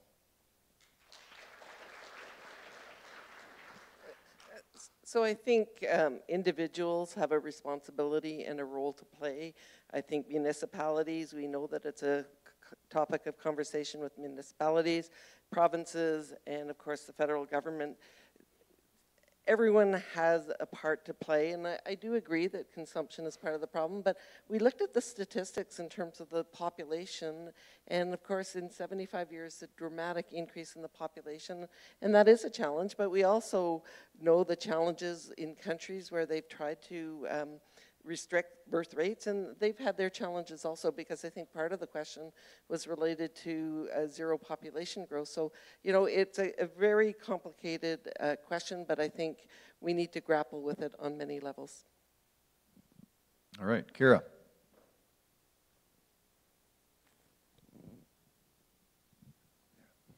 So one of the things worldwide that has really helped with population control is education and access to contraceptions. But that's not the only thing that we need to do, and I agree with Mr. Carrick in that we are over-consuming, and this is looking at our food systems and how we are growing enough food to feed 58 billion land animals, but yet there are people that still aren't having access to food, the food crops directly to get nutrients from. Personally, I'm actually abstaining from having kids because I know that there are lots of people, lots of youth that are in foster care, need to be adopted, that deserve, that are already here in existence, that need a decent quality of life. And I would prefer to give that to someone who's already living on this planet than bringing another person in. And by having one fewer less child, you actually save 58.6 tons of carbon dioxide emissions per year per person. The next closest thing to that is going vegan, which is 3.67 tons. Thank you. So the point Kira makes about education, and particularly educating young women and girls around the globe as a way to address overpopulation is an excellent one, which brings up a topic which is related to the climate crisis, which is international aid. And the Green Party stands for increasing international aid. In order to spread the things like the education of young women and girls and assisting in those projects around the world. So our goal is to meet the UN target, which I believe is 0.8% of GDP, and of which we fall short of, and increasing that year over year.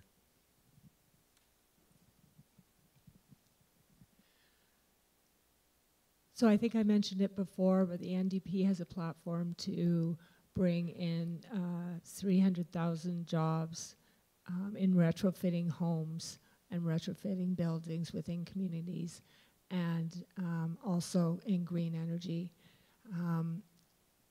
And we also have to realize that if you do a little bit of research, there's already people in Kamloops. There's a farmer who actually has, who's got solar energy, and he's creating so much solar energy that he's selling it back to BC Hydro.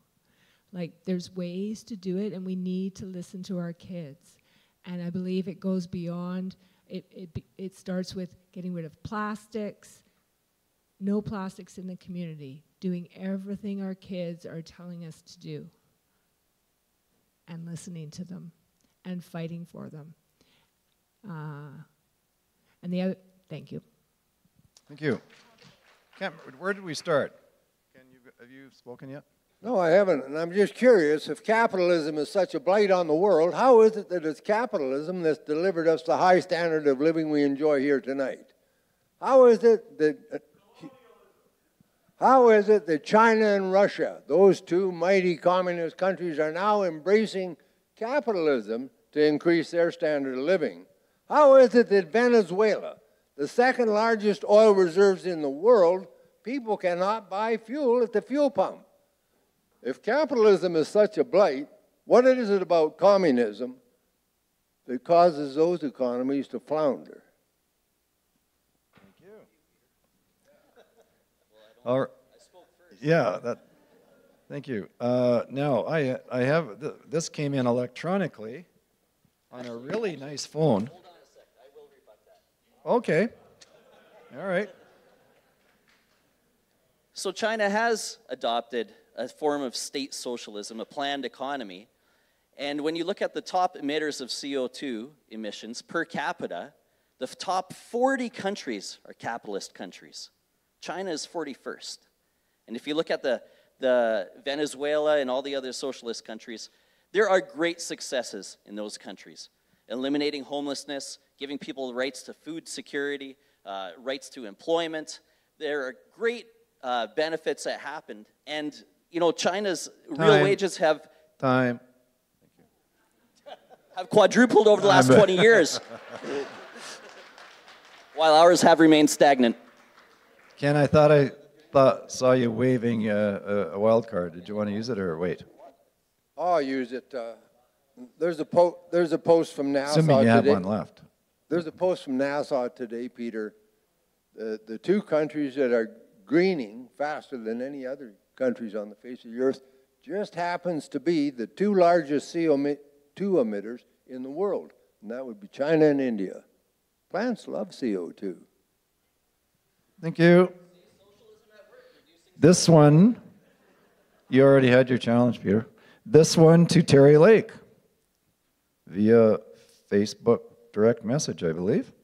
On the subject of Ajax, should the application be resubmitted?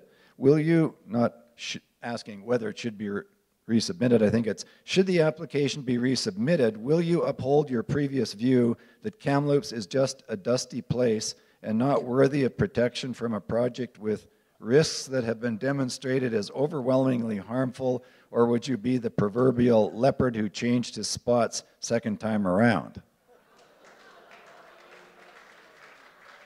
Well, that's a BS question if I ever heard one. I never took a stance on Ajax, as people well know.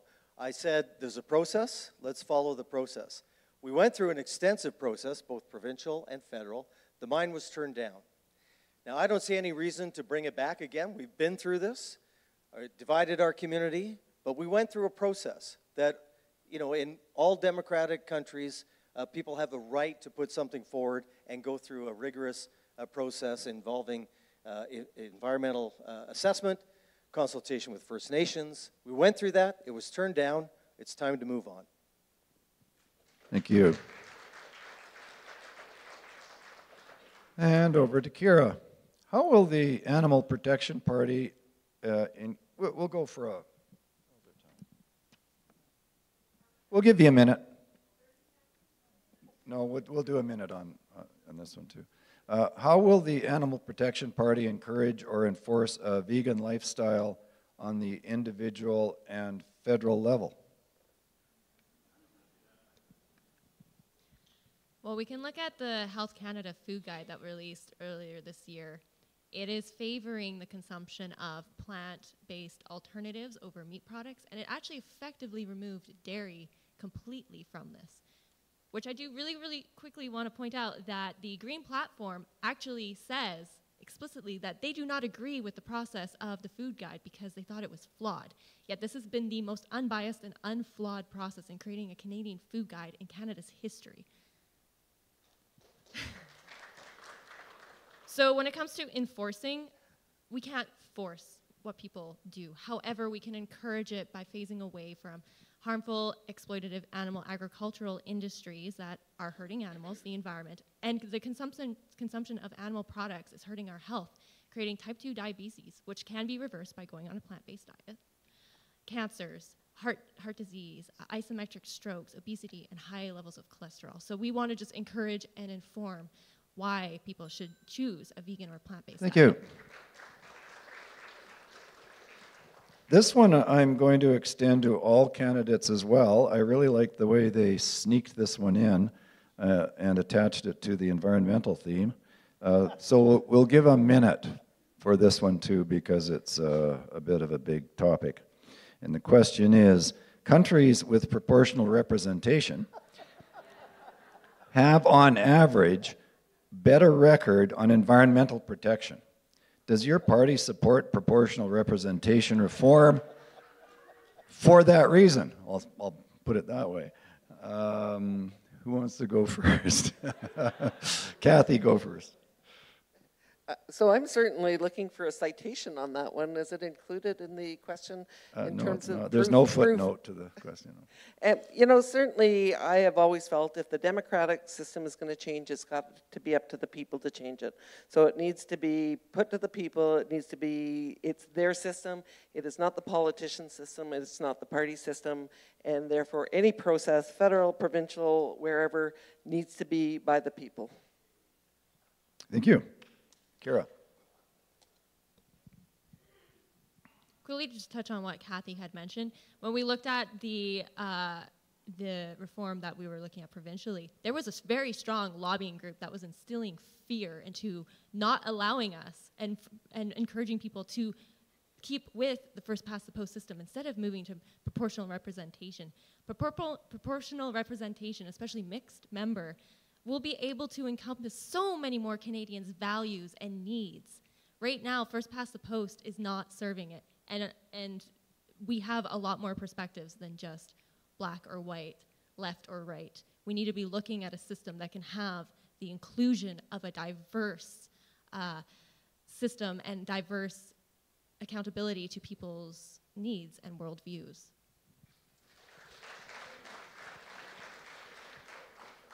So I got to admit, I'm a little confused by the question, because I'm pretty sure I heard somewhere that 2015 was the last first past the post election. Yeah. Did I miss something? So if it isn't, I just say that certainly electoral reform and proportional representation is pretty close to the heart of the Green Party and all its candidates and members.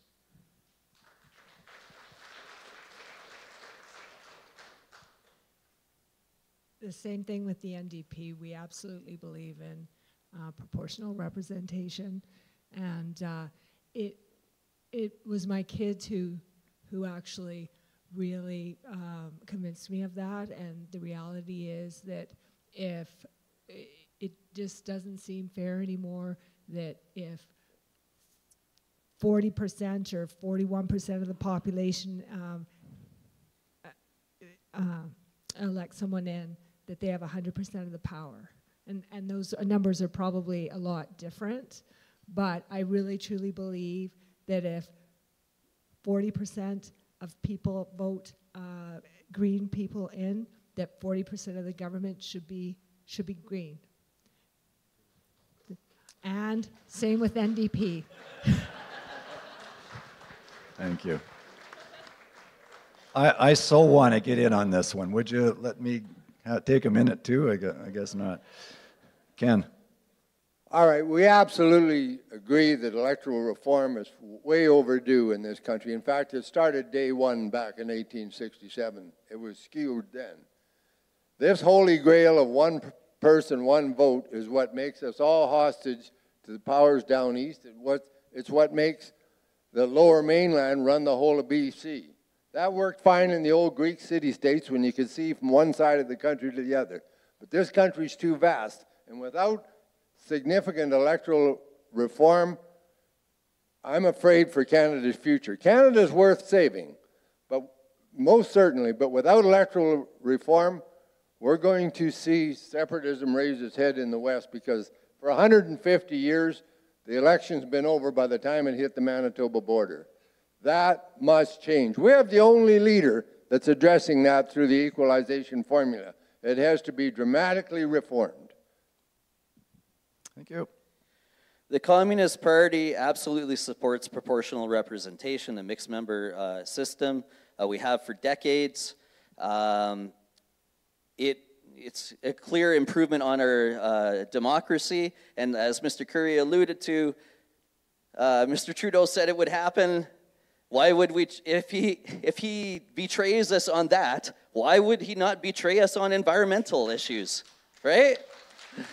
Or what can we possibly believe him on? Like, that was one of the reasons he got so many votes from progressives across this country, because they thought that would be the last time they'd ever have to vote for a Liberal. And of course he didn't deliver on it, because it gave him the dictatorial power to wave his hand and say, $4.5 billion, I'm going to rescue the pipeline company that has a bankrupt system in the ground. That is corruption. $4.5 billion, no debate in Parliament. That wouldn't happen under proportional representation. All right, now we're getting warmed up. It's always entertaining to be lectured about democracy by a communist.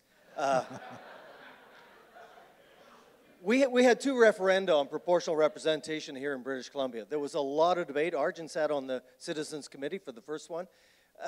We couldn't decide what form of proportional representation was the best. First past the post is not perfect. We all know that. But we live in a country that has been well served by the current system. We have the #1 quality of life in the world. As Churchill said, it's not perfect, but it's better than all the rest. If we could agree as Canadians on the perfect system, I'd be there. But when we get that consensus, please let me know, because we haven't seen it yet. Thank you. Thank you for those answers. Now, unless we have more questions coming in, I think we're down to about the last 3. Are there some? Okay. Yes. Yeah, I'm just trying to judge in the amount of time we have left. So that's looking pretty good then, eh? So we'll get, yeah.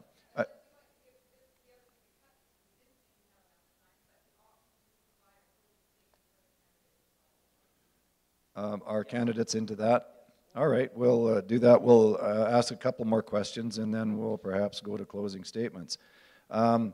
This one we'll do in 30 seconds, and this is for Ian, Cynthia, Terry, and Kathy. And the question is, what would you do to increase the use of EVs and/or limit fossil fuel vehicles? Ian. So the Green Platform calls for, first of all, building the infrastructure across the country for EVs, but also by regulating that by 2030, all new vehicles in Canada will be electric vehicles, and so phase away from the internal combustion engine. Thank you. Cynthia? As far as I know, our platform is very similar to the Greens on that one. We also would make it a lot less expensive to buy electric vehicles, and make it more expensive to buy fossil fuel vehicles. Thank you. Thank you. Terry. Thanks. When I was Environment Minister, we brought in the incentives for EVs. I bought a Volt. I've had it for 7 years. In Kamloops, I don't use any gas at all, and it's the best vehicle I've ever had. The federal government has incentives for EVs as well as charging stations, and also there will be infrastructure to make our transit fleet fully electric as well. So absolutely, Mel, it's the right way to go, which is why we need clean, green power in this country. Thank you. So certainly we need to continue to build a robust infrastructure, but I do want to point something out in terms of the Green, and I know that their leader, Elizabeth May, has stood up and said we don't need Site C, and she's been very against the clean power that will be provided by Site C. So how do you have the infrastructure to actually, for the electric vehicles to recharge if you're not willing to let the proper electric solutions be developed? Thank you very much. This question is for Kira and Ken. It's a long one, and I haven't read it yet, but I'll do my best. You say that agricultural agriculture, I assume you mean meat, uses water and pollutes land and waters. So you're saying that mountains and unarable land can be used as farmland. Your assumption that veggies are less harmful than cows is fallacious. Ever heard of aloe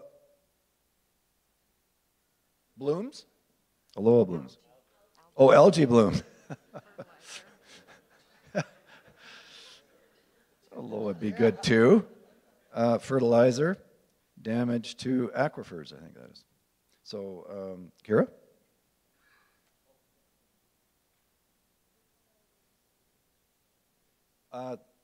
Well, we better give you a minute for this, I think, yeah. So yes, I've heard of algae blooms, and in fact, manure runoff from animal agriculture further perpetuates ocean dead zones. And I'm actually going to talk about a recent research article published by the University of Oxford, Joseph Poor. It was released in 2018.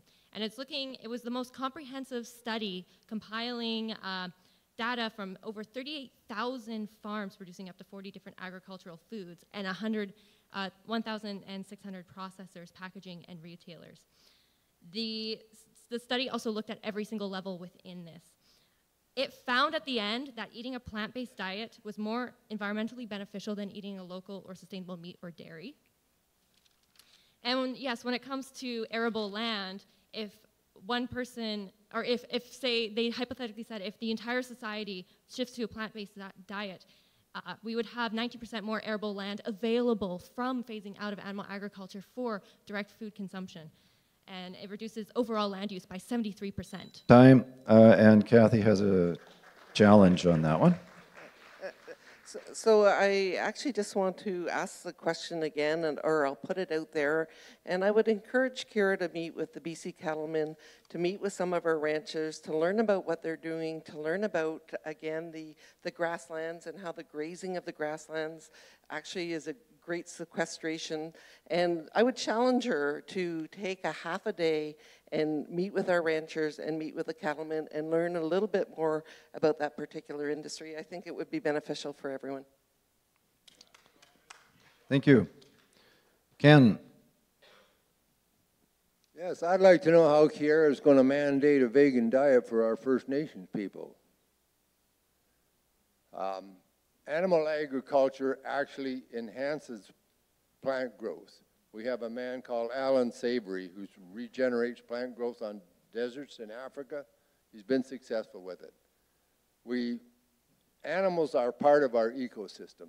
They're actually good for the environment. And as I gave you the example earlier, you just abandon one of these Kamloops golf courses for 3 weeks and see what happens.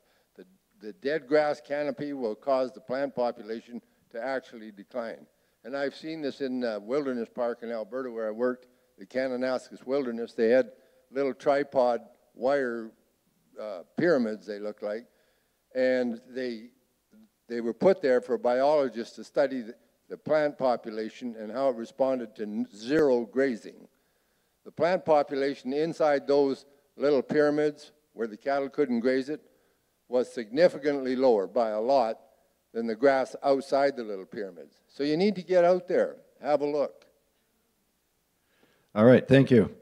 I'm going to take this as the last question at 30 seconds, and then we'll go into 1 minute candidate closing statements. That works for everybody. And this question is to Ken and to Ian, so we'll go back to Ken. Should Canada be willing to accept climate change refugees as island nations are submerged and deserts expand? I'd like to know what that one island nation is. Hasn't happened yet. If it does, of course, you know, we're sympathetic to refugees of real legitimate disasters. So far, I haven't seen one newscast of the ongoing war in upstate New York and Vermont, where the illegal refugees are coming across. Terry said here the other night that that's the wrong term to use. They're, what is it, irregular? Yeah, well, Maybe if I was a bank robber, I'd just make Time. an irregular withdrawal. That's time. Ian. Yes, so the Green Party does propose to actually plan ahead for the mitigation of the effects of the climate crisis here and also abroad in terms of planning for an influx of climate refugees, which is climate migration is already an issue across the globe, and climate refugees will be an increasing strain on global resources, and we need to anticipate it. Thank you. All right, that's it for audience questions. Thanks very much for those. We got almost all of them in. Covered a lot of ground there. We will go to closing statements now by the candidates, and we'll go in reverse order of the opening statements. And we'll give 1 minute, 30 seconds for these. Sorry, 30 seconds. You want to take a vote on that?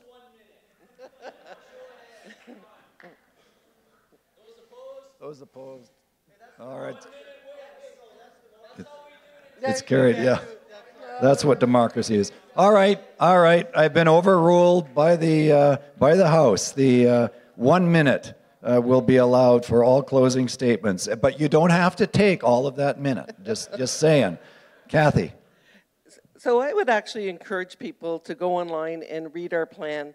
It is 65 pages. It's really a number of practical recommendations, and it's really going to be important, and I think it's a doable, achievable future. So green technology, not taxes, a cleaner, natural environment, and taking the climate change global. So really, I know that there are people here that maybe haven't read that plan, but I think if you do, you're going to find that there's some great solutions in there, and I'm actually proud to stand behind it. Well, thank you all very much for coming out tonight, taking your valuable time to listen to all the candidates, and thanks to all the candidates. You know, we're halfway through all of these all candidates forums. It's grueling, but I really appreciate each and every one of you for stepping up and expressing your views. I think, ladies and gentlemen, as much as I appreciate some of the positions that we have here in terms of forwarding environmental concerns, particularly around climate change, there's only two people that could be Prime Minister, Justin Trudeau or Andrew Scheer. I'm running for Justin Trudeau and the Liberal Party because I want to make a real change in climate action, and a vote for any other party than the Liberal Party means we will actually have a Conservative government, and we will go backwards on some important issues, including climate action. So that is why I'm here tonight. That is why I am running for the Liberal Party of Canada. Thank you. The Communist Party of Canada has a long history of fighting for the democratic rights of working class Canadians. And we were made illegal in Canada. It was illegal to be a communist member. Who made that illegal? Liberals and conservatives alike in the 20s and 30s. Thank you for taking away the democratic right of Canadians to belong to a political party, their choice, their freedom of choice, taking that away. And it's a bit rich for me to sit next to a Liberal Party candidate who criticizes socialist countries abroad. Let's talk about the actions of the Canadian government. As we continue to sell arms, $15 billion of arms to the theocratic dictatorship of Saudi Arabia as they commit crimes against humanity, they commit war crimes against the people of Yemen. I consider it incredibly rich for a Liberal Party candidate to sit here as we are engaged in war crimes in the Middle East and call me undemocratic. Thank you. Wow. If you want to send a candidate to Ottawa that won't be censored, that will hold the government, whoever they are, to account, you might consider someone who isn't politically correct, who's a member of a party that does not whip its members to, like a bunch of trained seals, to stand up when told, sit down when told, shut up when told. I tried to be a member of the Conservative Party. I failed to stick to script. I don't know how that happened.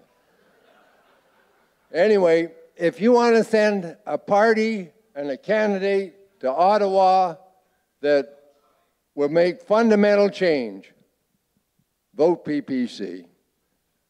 Thank you. Over to Cynthia. When citizens have an issue with what's going on in government, they're supposed to raise their issues by telling their elected officials. And their elected officials are supposed to be the voice of what their constituents want and are saying. Our kids are not hopeful for the future.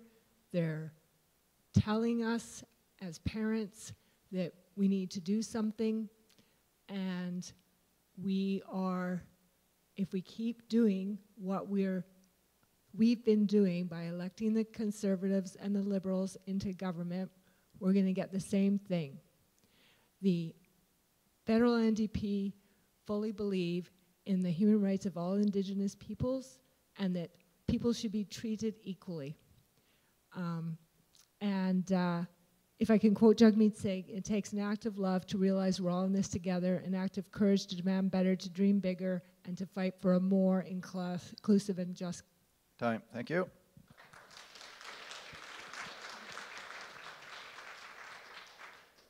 So it strikes me that we're in a place of higher education, and I suspect, surrounded by scientists. I'm at least facing scientists. And if Terry is correct, then the next Prime Minister of Canada will not listen to the science about what needs to be done to combat the climate crisis. So what we can do, remarkably, this time, in 2019, despite it not being the last first past the post election, what we can do remarkably in this riding is we can send a voice to Ottawa, to a strong voice whose mandate is to lead the transition that science says is necessary. On October 21st, vote Green.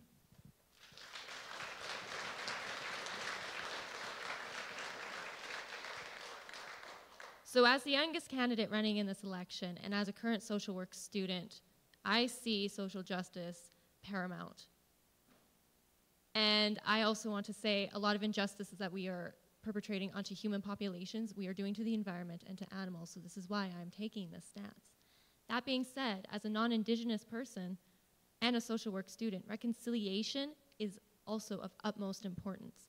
And I myself, as a vegan, have no right to tell a First Nation person or an Indigenous person how to eat. In fact, in the years that I was consuming meat and dairy, I was doing so much more environmental harm than any Indigenous person who was following their traditional food practices. So for me, reconciliation is very important, and I ensure that my stance on making an equitable and inclusive future for everyone, and a future that for young people my age we will actually have, is not going to impede and further act on, be a modern act of colonization. I'm very much aware of that. Time. Thank you. Thank you very much. That brings us to our 2 hours. I'm going to ask Cheryl to come up to close things out. And just before she does, I want to say thank you myself to the audience and to all the candidates. It was entertaining and it was respectful almost right up until the end. Thank you. Oh, don't go away, Mel. This is for you, a little gift. Yeah, and yeah, Mel, we really appreciate having Mel here as our moderator. He's just getting over an illness, and you'd never know it. It's just awesome. You're such a good moderator, so thank you.